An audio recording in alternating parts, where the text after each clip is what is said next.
Let's bring in Michelle Schneider now, Chief Strategist at Market Gauge for more. Michelle, markets, they muted overnight after quite a stellar February, with major indices marking some key milestones. It's going to set the tone for what's to come for the next month.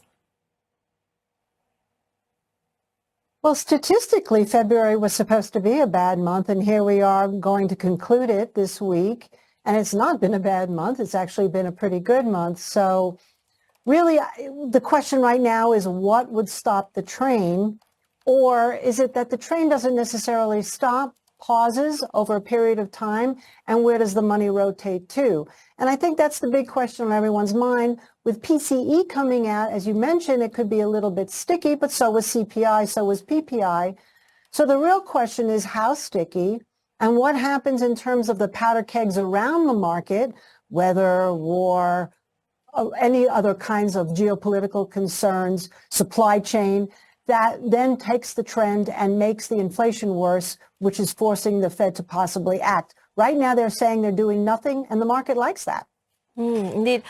So when we're looking at PCE, those figures expected to come out this week, and it's expected to show the biggest rise in price pressures in a year. So do you expect that to have any bearing on how the Fed might move? We already see that it's likely to introduce those cuts in June. That's from an early expectation of May.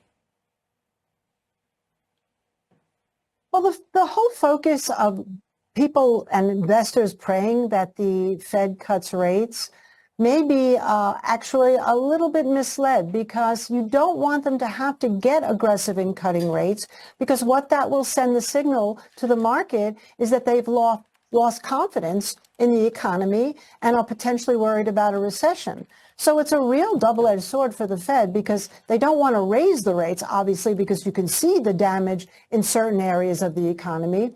But at the same time, a lot of the areas that you would think would be really impacted right now, housing and the consumer, hasn't been so much.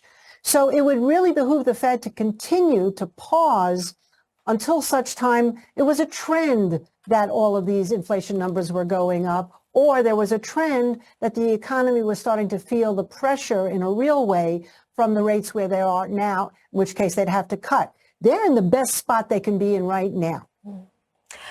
Do you think, this momentum that we're seeing that fuel markets and led mostly by AI and names like NVIDIA, is that enough to withstand any potential surprises by the Fed?